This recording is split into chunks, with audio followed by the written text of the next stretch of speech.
E Maria Clara, meus amores, muito boa noite, obrigado pela companhia agora, né, para uma aula de literatura. Fico honrado, honrado com a presença de vocês, após terem aí experienciado tantas aulas, as aulas que, que eu diria que bombam, né? Matemática, outras, e aí ficarem para uma aula que eu diria que eu acho gostosa, mas muita gente é, tem mais preguiça, né, da área de imagens, ou menos apreço, mas não tem problema, não. Nós vamos aqui. Hoje o nosso foco é fazer vocês, é, nas nossas próximas, nessa e na próxima aula, apresentar as questões pertinentes aqui no, do Enem com relação à literatura. Deixa eu fechar esse WhatsApp. Pronto. É a aula de conforto, Lívia? Que bom. Eu fico tão feliz.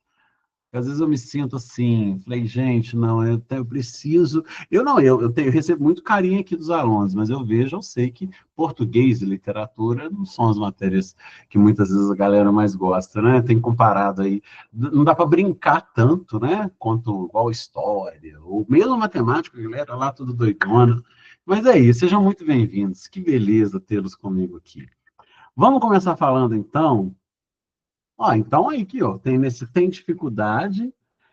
Muito seja bem-vindo. Literatura russa, também já li algumas principais, né?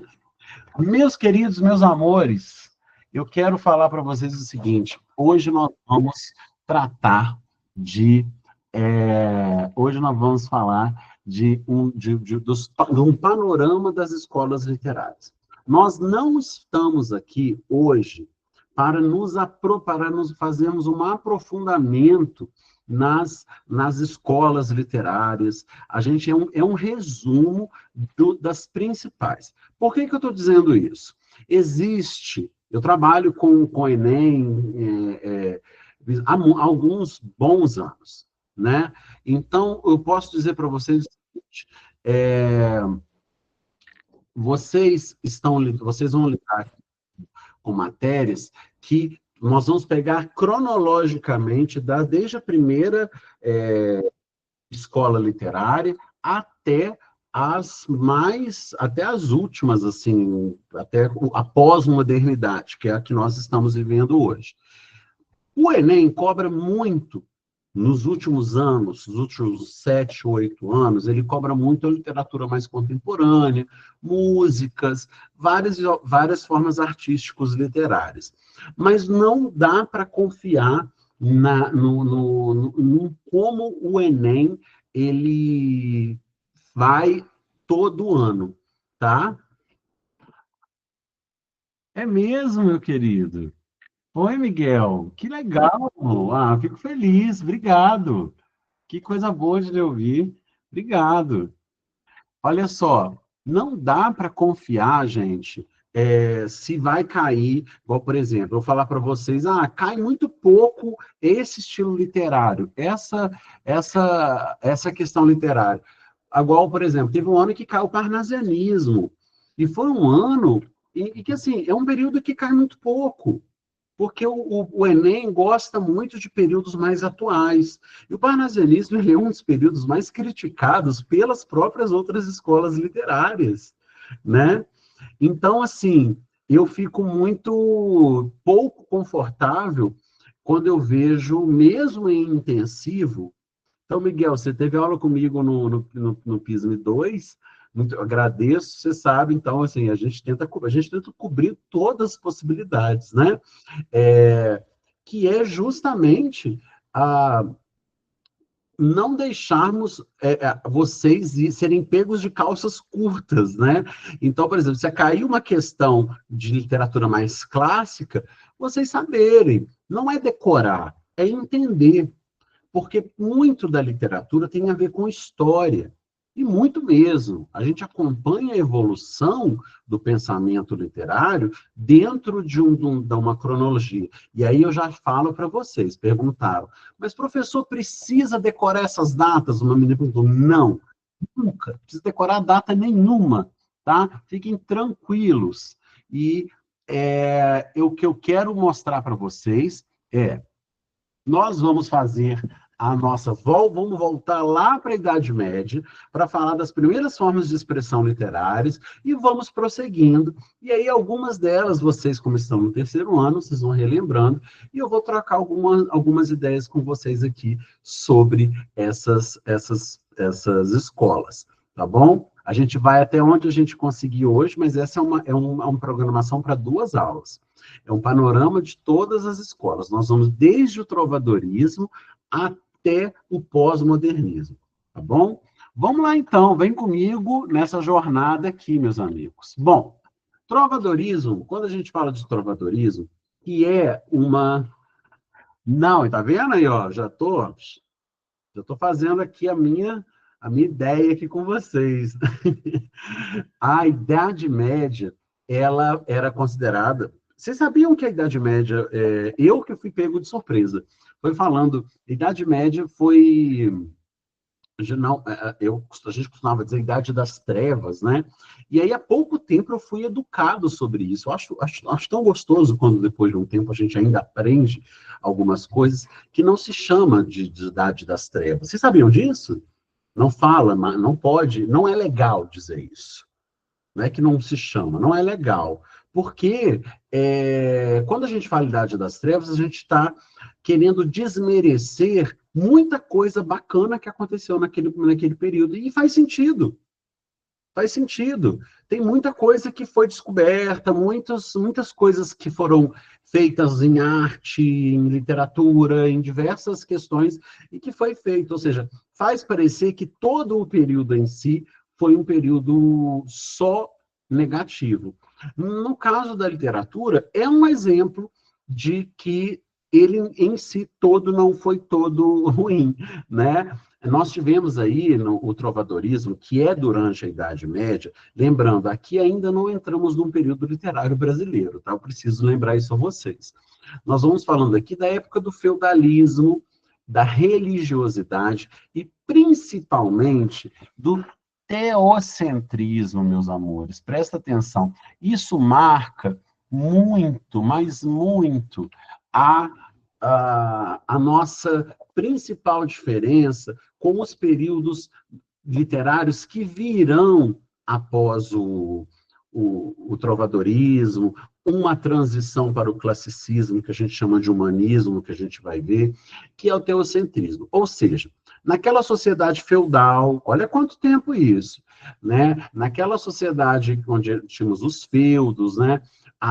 Uma sociedade teocêntrica é uma sociedade onde tudo é justificada com Deus no centro do mundo, Deus como objeto do centro do mundo.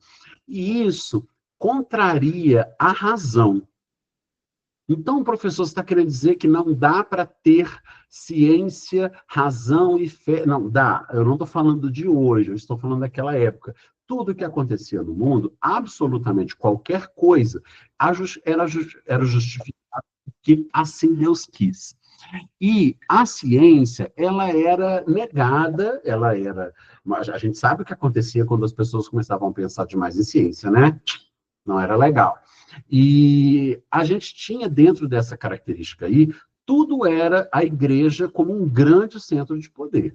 Então, nós temos aqui as características das cantigas trovadorescas, né, que eram líricas e satíricas. O que eu quero dizer com líricas e satíricas? Eu estou falando que elas eram muito poéticas para demonstrar sentimento, com muita poesia. A palavra lírico, muita gente se confunde com isso. Lírico, lirismo, tem a ver com poética, poesia, capacidade de se expressar poeticamente.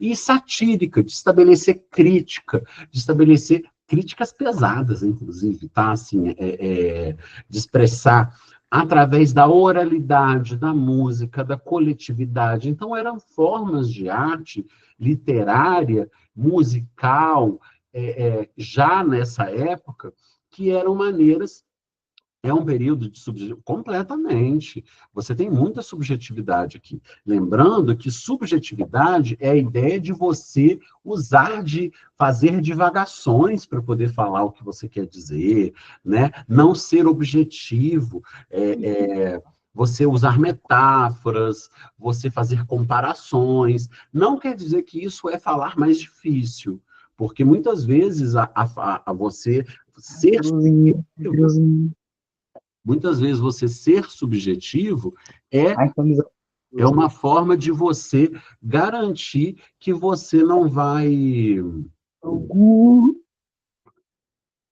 Que isso, gente? Vamos lá. Ser subjetivo é uma forma de garantir que você vai ser entendido, né? É uma forma de garantir que você vai ser entendido. Então, você, por exemplo, quando você fala assim, nossa, isso é a oitava maravilha do mundo, né? Quando você fala isso, você está sendo subjetiva para elogiar alguma coisa.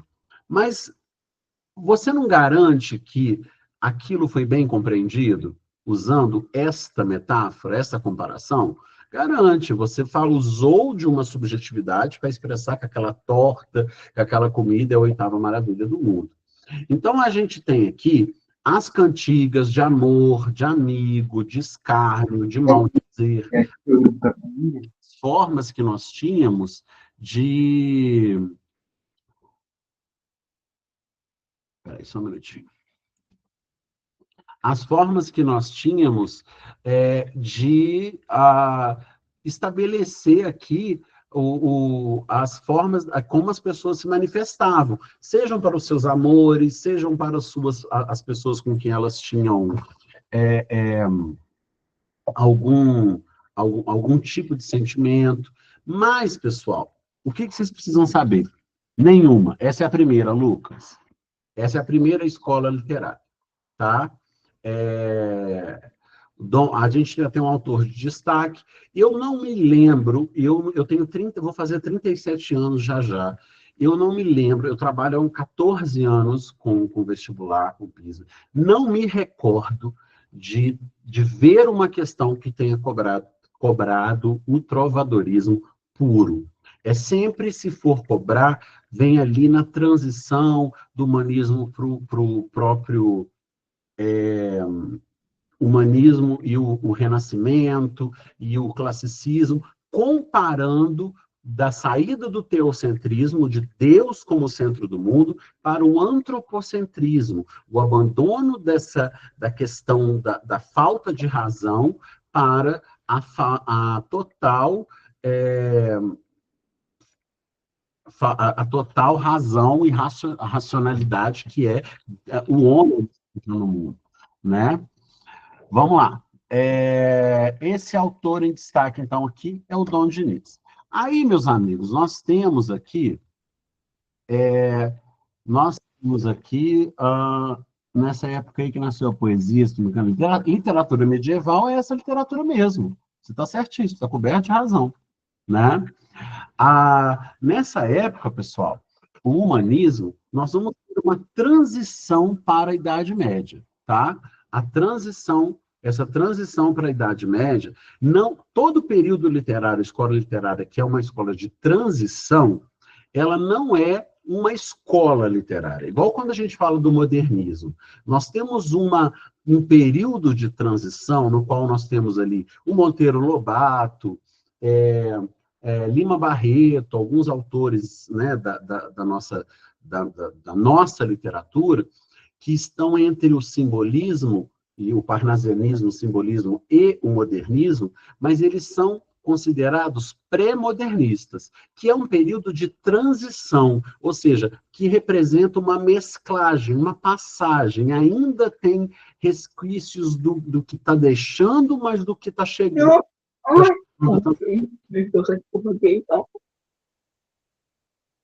Né? Então, a gente tem que pensar aqui que toda essa questão que vai ser colocada é como um período realmente de transição, tá? Ou seja, o humanismo, ele já começa a mostrar para as pessoas o contexto ali da valorização do ser humano, o racionalismo emergente. A palavra emergente já contextualiza bastante, né, para a gente aqui. Essa produção mais racional e crítica, uma prosa histórica e cartas. Então, você tem ali já crônicas históricas, Fernão Lopes, um teatro moralista, Alto da Barca do Inferno.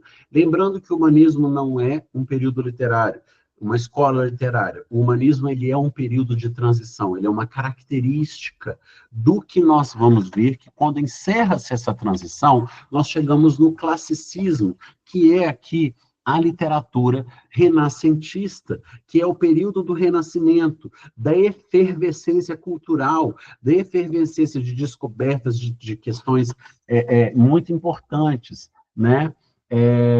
Literatura grega e romana não entram na decoria das escolas literárias. Elas não entram. O que entram, ô Gabriel, são influências. Por exemplo, no classicismo, nós vamos ter muitas influências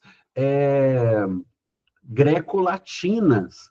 Ou seja, aqui você percebe. Lembra que eu falei que no período passado, no período da anterior, nós tivemos que era o humanismo, uma transição. A gente estava saindo ali da ideia do teocentrismo, do trovadorismo, passando por essa característica do humanismo para chegar no classicismo. Aqui se estabelece uma ideia onde o teocentrismo sai de cena. Não tem mais a ideia teocêntrica. Aqui é antropocêntrica. Antropo de homem, né? Então, aqui é o homem no centro do mundo. Ou seja, nós não... o que está em foco, o que vai estar sobre o microscópio aqui, não vai ser não vai ser Deus. O homem é o objeto de estudo. Aqui vai ser uma racionalidade, buscar um equilíbrio. E como uma ideia de um bom clássico, nós vamos falar porque isso... mas isso é porque o que você está dizendo? Idioma? Como assim? Não entendi sua pergunta, Gabriel.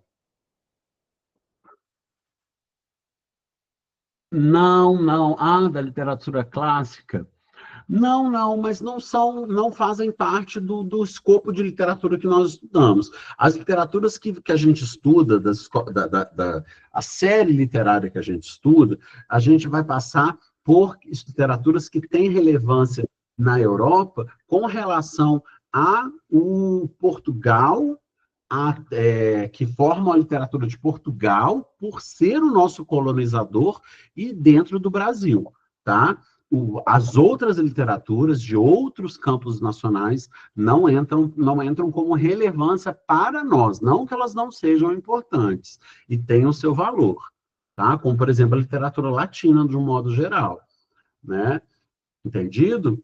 Então, aqui, no classicismo, que é um período que já é importante para a questões de vestibulares e tudo mais, ele vai contar com o quê? É o período que você apresenta, ainda não é brasileiro, mas ele apresenta uma das apresenta talvez o maior poeta português que já foi apresentado, que é o Luís Vaz de Camões, que escreveu essa epopeia, que é os Lusíadas, né? Um rigor formal muito grande, tudo em decassílabo, sonetos, uma ideia de perfeição estética, ou seja, a forma como era escrita era extremamente importante, afinal, tratava-se de um clássico. Aqui tudo era uma ideia racional, tudo tinha um porquê. O classicismo, nesse contexto do Luís de Camões, que ele escreve os Lusíadas, com uma ideia de Portugal, lançando-se ao mar com seu herói Vasco da Gama, e que vai enfrentar todas diversas adversidades ali, com as grandes navegações, enfrentar monstros mitológicos, da mitologia mesmo. Ou seja, você vê que Deus aqui, você tem essa ideia de valores greco-latinos. Aqui você tem uma influência de clássicos, mas você não tem mais a presença cristã aqui nesse meio. Aqui você tem a valorização de é, a valorização de ideias universalistas, como amor, como morte, paisagem, várias questões desse tipo, tá? E o uso de sonetos. Mas o que a gente tem de pensar? Aqui ainda tem uma valorização do amor platônico, né? O que é o amor platônico? Alguém sabe? Alguém que está aí? Épico, com certeza, Raíssa. Épico, com certeza. É um gênero épico, de grande proporção épica, sim. Pode falar, Gui. Qual que é? É um amor não correspondido, é um amor que não vai acontecer. Tudo bem, Miguel. É um amor que não vai se concretizar, né? É um amor que foi feito para existir no plano mental. Ele é um amor que ele não vai constar, ele não vai aparecer, ele é utópico, exatamente. Ele não é feito para se concretizar carnalmente, né? Vamos para a próxima aqui. Esse é um dos meus períodos preferidos, tá?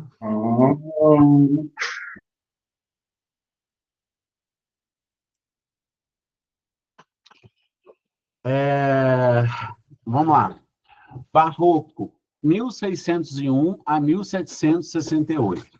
Então, você tem aqui contexto: contra-reforma, conflitos religiosos e morais. Bom, gente, o barroco, ele é sim uma ideia muito interessante, muito bacana, que é quando a gente vai falar aqui de como a história vai moldar uma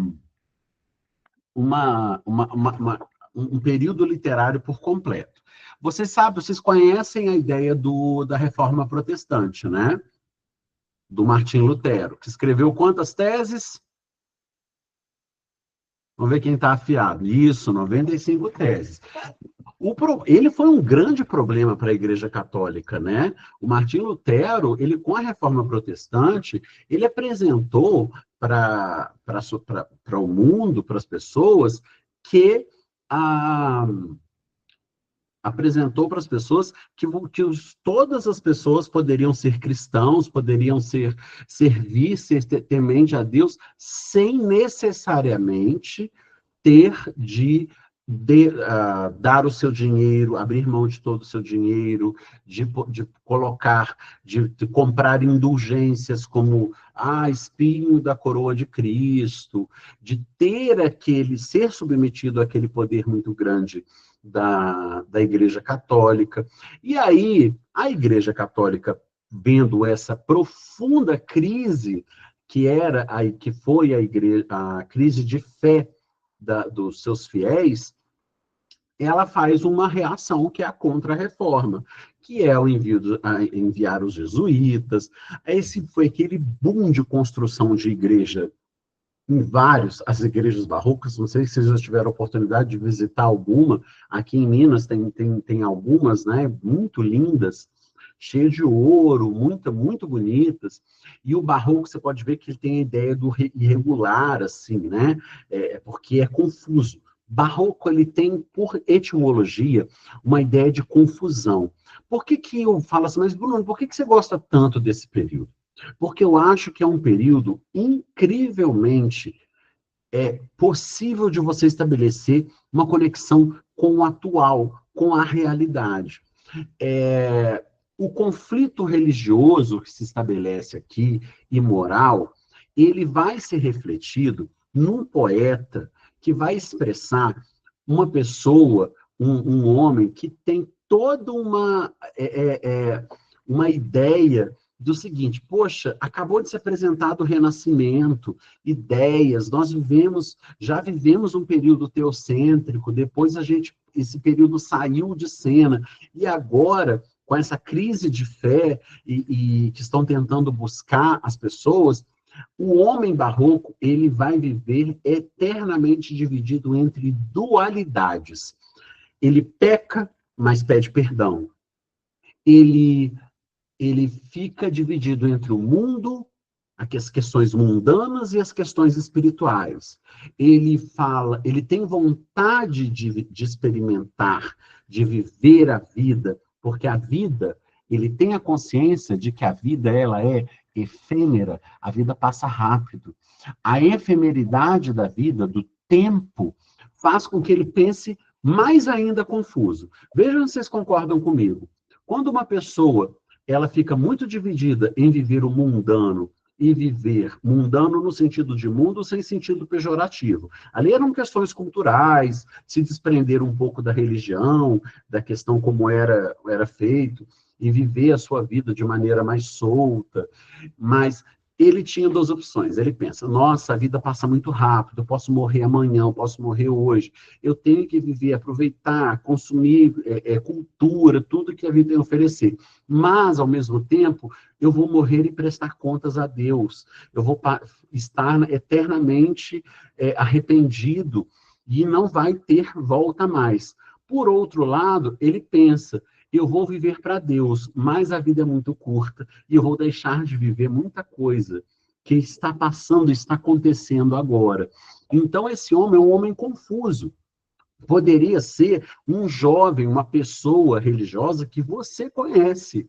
Por isso que eu acho tão interessante. É uma pessoa que vive, que muitas vezes não sabe dosar a ideia.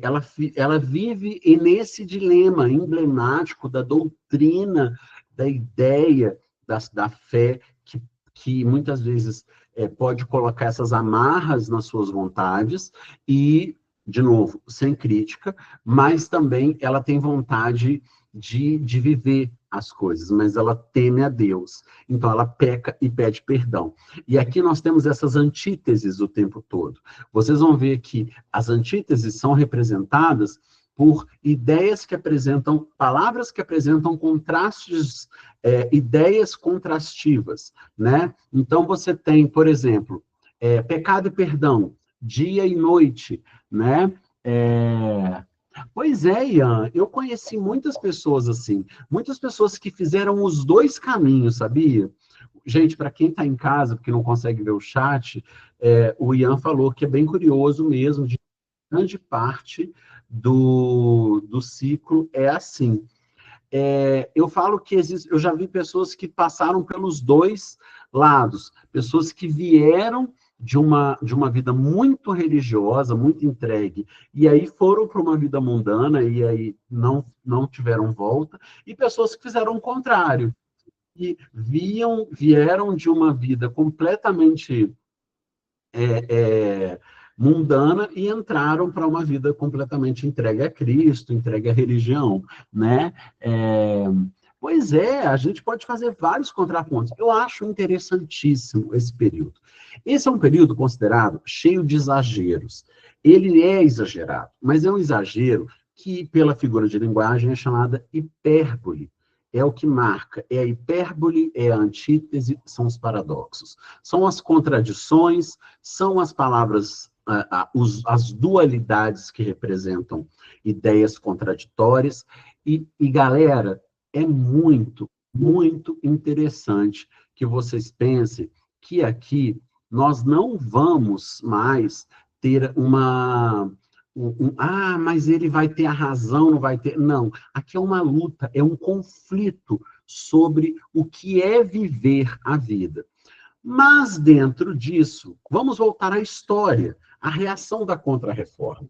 Nós temos dois grandes autores aí, que são autores mesmo, mas foram pessoas que se tornaram autores, porque um era um padre, e eu sou muito fã dele, eu tenho que dizer, porque se vocês lerem um sermão, ele escreveu sermões, o padre Antônio Vieira, os sermões dele, vocês vão ver que são extremamente atuais, tá? Não tem possibilidade de vocês acharem, eu achei muito difícil, aliás, eu achei que é muito viajado. Não, o sermão ele tem o sermão do bom ladrão, por exemplo, que é quando, vejam se isso não é atual, ele faz uma crítica a, por exemplo, a severidade com que se trata aquela pessoa que rouba para comer, Se tornou um autor, só que ele se tornou um autor fazendo sermões para os seus fiéis, na busca de retomar essas pessoas que se desviaram do caminho através após a reforma protestante. Ele foi um enviado da Contra-Reforma, né? Um jesuíta, né? Ele teria quais diferenças para o Barroco? Na verdade, não é bem um neobarroco. Vamos pensar aqui no barroco por enquanto. O padre Antônio Vieira, o que ele tem de interessante? O Sermão do Bom Ladrão, por exemplo, ele vai falar da diferença de um homem que é pobre, que com a severidade com que ele é julgado e condenado quando ele rouba para comer, e da diferença de um homem, de imperadores, de políticos que roubam cidades inteiras e não acontece nada com eles. Ô, gente, olha a época em que isso foi escrito, entre 1600 e 1700. Isso é completamente atual, né? A gente vê isso. Pessoas, não estou falando que roubo de maneira alguma é correto, não estou relativizando certo e errado, mas a gente sabe que desvios, a gente até usa a palavra desvio, que é um bom eufemismo, né, de fortunas, de corrupções e tudo mais, passam muitas vezes batidas e impunes, enquanto pessoas ali que roubaram, já vi casos na mídia, mulher rouba miojo para tentar alimentar filho e tudo mais, vai para a cadeia e tudo mais. Você tem questões que ele vai colocar. E ele tem uma coisa muito interessante, o padre Antônio Vieira, que é o seguinte, ele era considerado o rei da retórica, o mestre da retórica. Ele fazia perguntas aos quais ele instigava a responder, e você respondia de acordo com o que ele pensava. Então, por exemplo, o que é muito comum para a igreja fazer quando as pessoas se desviavam do caminho? Falar, você vai para o inferno, você vai sofrer a danação eterna, você vai viver tudo. Mas o padre Antônio Vieira fez uma abordagem totalmente diferente. Ele fez algo que eu acho extremamente inteligente, a serviço da proposta da Contra-Reforma, que estava enfrentando conflitos religiosos históricos e morais, porque tinha uma corrupção antes da Contra-Reforma, das indulgências, vendas de coisas sagradas e tudo mais. Quando ele fala para as pessoas o seguinte, ele tira a culpa do pecador, do fiel de ter se desviado do caminho. Ele tira a culpa dele. Então, ele vira para a pessoa e fala o seguinte, você não é o culpado por ter se afastado do caminho de Deus, do caminho religioso. A culpa é da igreja. Ele coloca a culpa na igreja, nos religiosos. Ele faz várias metáforas, ele trabalha com uma ideia que a gente chama de conceptismo, que a gente vai ver futuramente, que tem, isso é muito importante, conceptista e os cultistas, que é o caso do Gregório de Matos. O conceptismo trabalha com jogo de ideias. Então, é muito mais valorização do que está escrito, da mensagem, do que a forma como ela é escrita. Então, ele fala, por exemplo, que uma ovelha, ela é guiada pelo seu pastor. Se ela se desgarra do seu grupo e se perde, a culpa é do pastor. Ele usa uma metáfora também dizendo que um homem, um fiel, uma pessoa, ela é como uma semente que vai germinar quando regada e vai brotar e crescer saudavelmente. Quem é essa semente? O fiel. Quem que é que rega? Quem que é o sol? Quem que cuida? A igreja. Se isso não acontece, a igreja falhou. Então, ele tira o peso do homem de ter se desviado, para ele se sentir confortável em voltar para o caminho da retidão. Muito esperto, né? Extremamente sagaz. Por isso que fala, ele era a escrita dele para esse período, que é considerado uma linguagem rebuscada, porque de fato é, sobretudo a do Gregório de Matos, né? o nosso Boca do Inferno. Vocês sabem que ele tem esse apelido, né? O Gregório de Matos, que escrevia poemas satíricos, sacros, religiosos, né? E poemas amorosos ou eróticos. A parte dele religiosa é essa classicona que eu falei ali do dualismo. Ele tem antíteses, perdão, Senhor, porque pequei de pecado, não sou merecedor de seu perdão, mas o Senhor é isso, e fica na carne. Ele fala várias e várias questões ali. Olha os dualismos que aparecem: corpo e alma, fé e razão, né? Agora, o Gregório de Matos, para quem não sabe, ele é um dos mais importantes, e é um que aparece quase sempre quando a gente fala de barroco, o maior nome do Brasil, da poesia barroca. Lembrando que o barroco foi a primeira foi a primeira escola literária brasileira, tá? Para quem não sabe, o barroco é a primeira escola literária brasileira. Então, o barroco, o Gregório de Matos, ele vai ter um lado muito forte de ser crítico.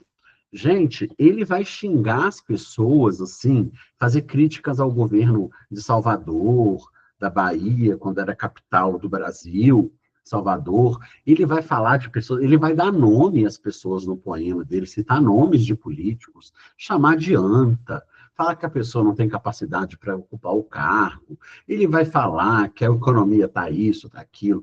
Tem palavrões que eu nem sabia que existiam há tanto tempo. E eu estou falando sério. Sabe aquele palavrão do F, do vai se F? Sabe? Vocês sabem, né? Pô, que F. Eu não vou ficar falando aqui. Então, eu li um poema em que ele fala isso. Ele, tipo, manda pessoas o tempo inteiro.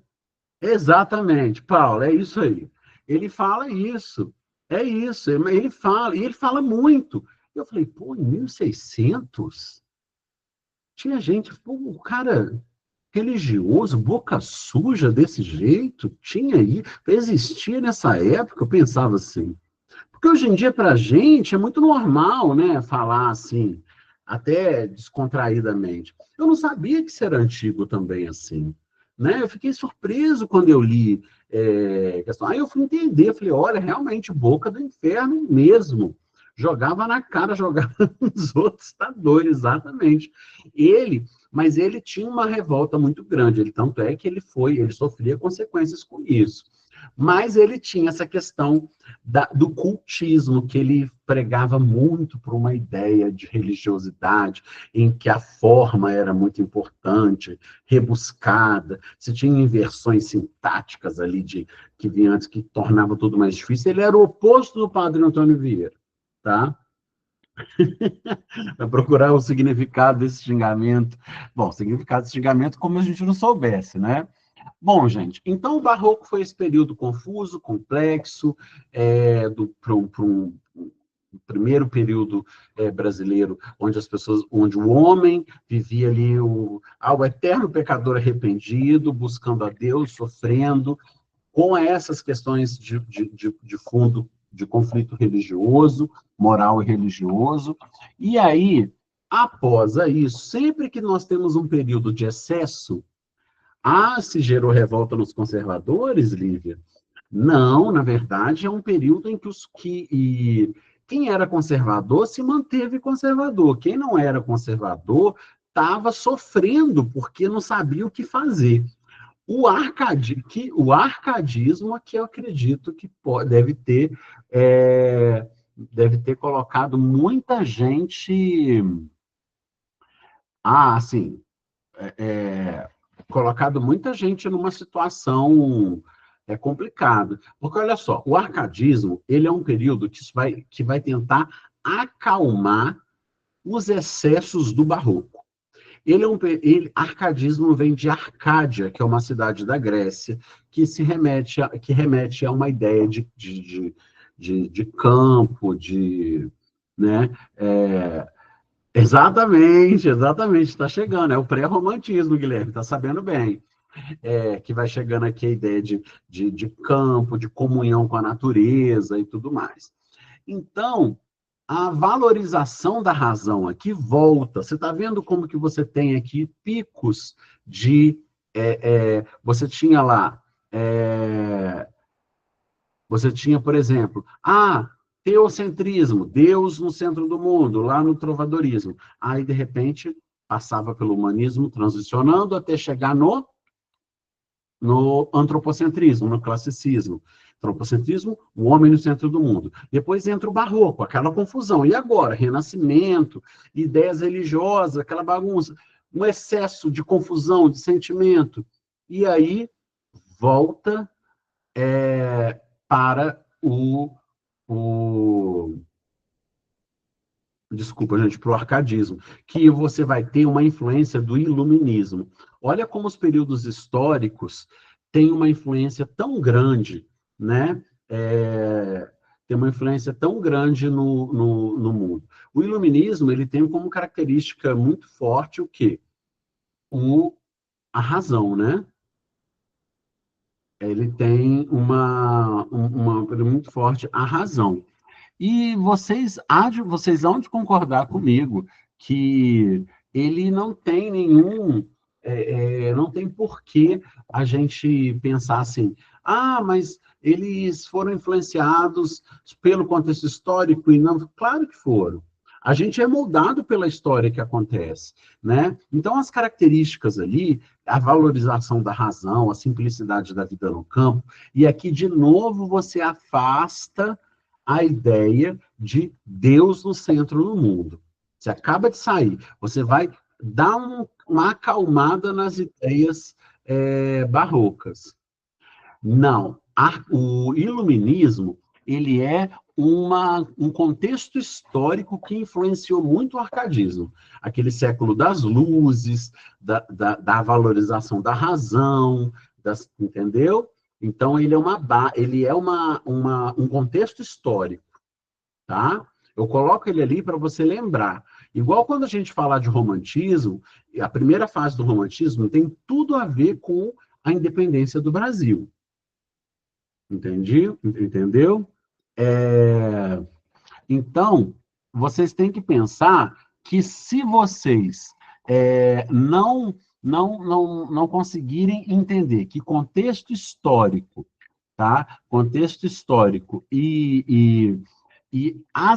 molda o que o autor vai dizer, vai fazer, gente, é muito é muito, é muito simples, tem que pensar. Você tem que. O que o autor quer? Ele é moldado pelo que acontece no mundo, né? Eu já tirei, gente. Eu já tirei. Não, não, fica tranquilo.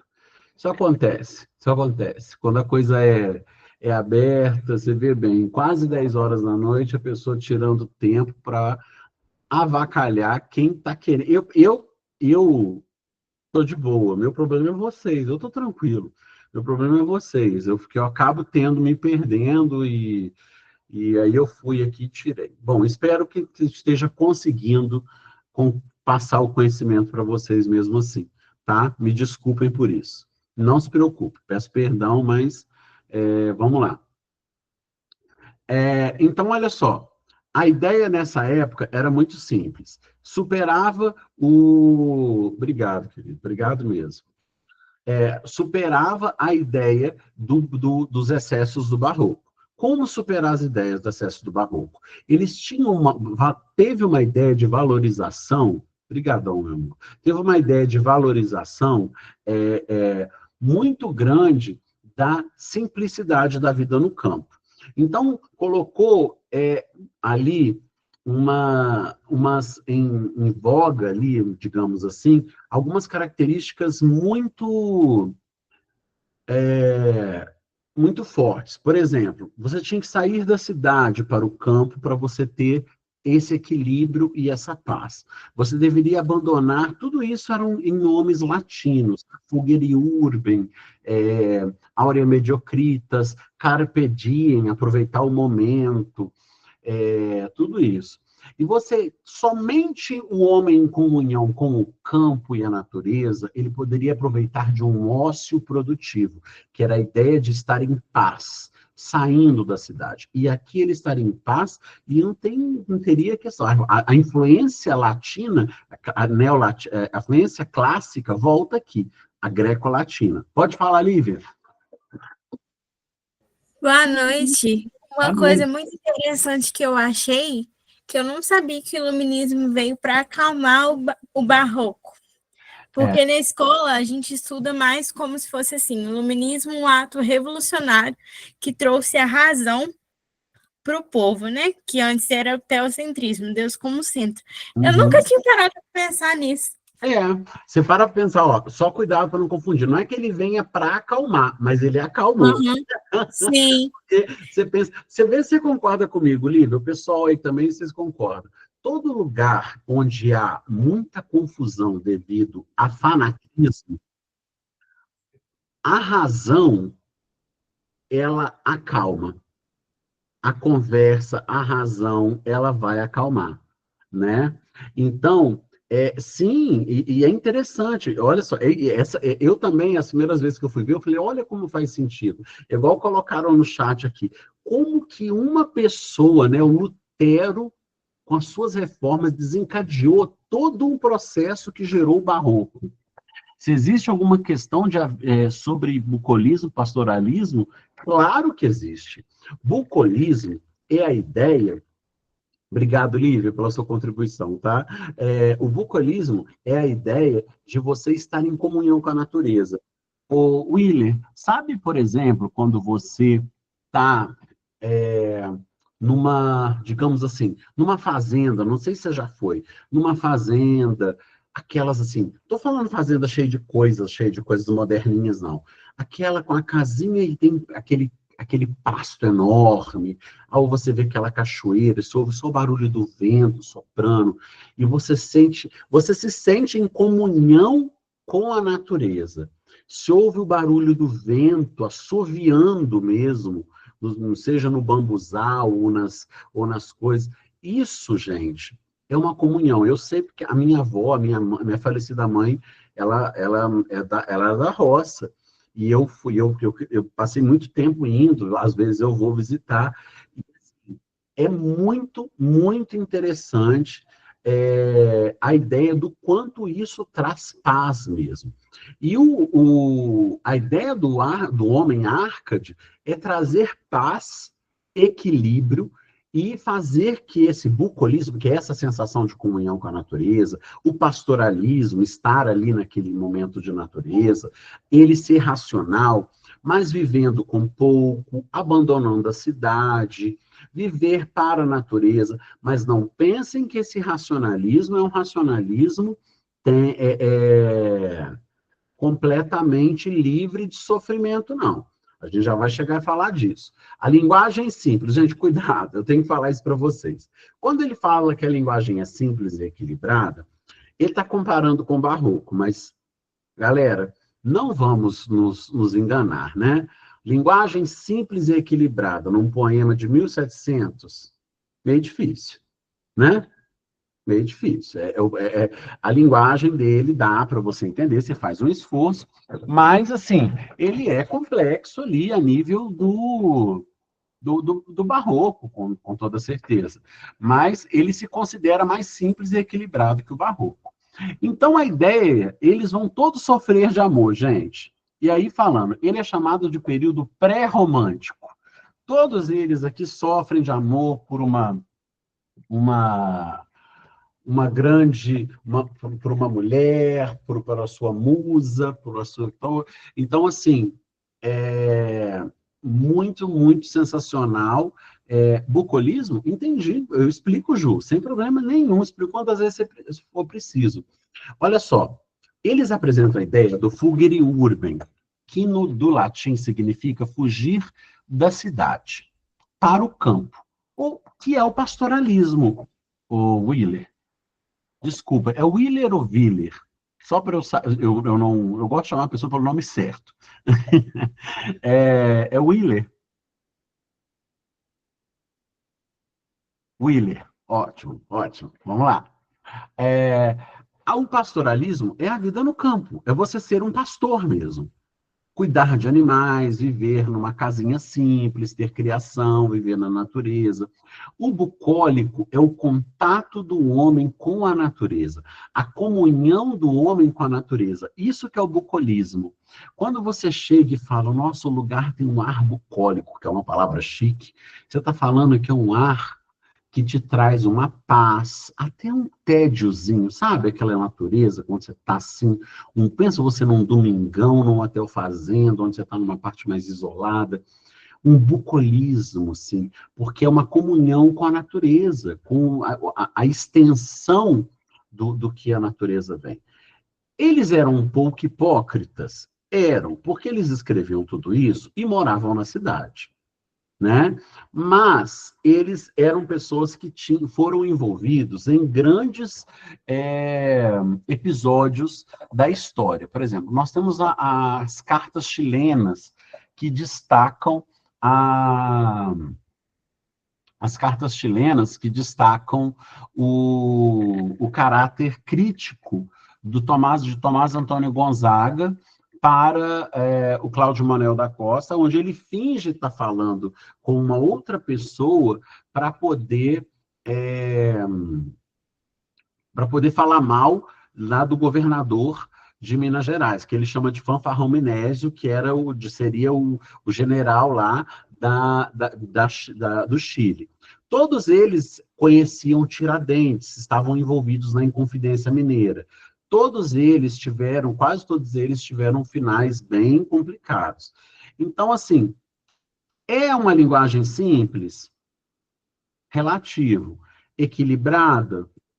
Talvez, tá? Mas, principalmente, o barroco é pós-renascentista.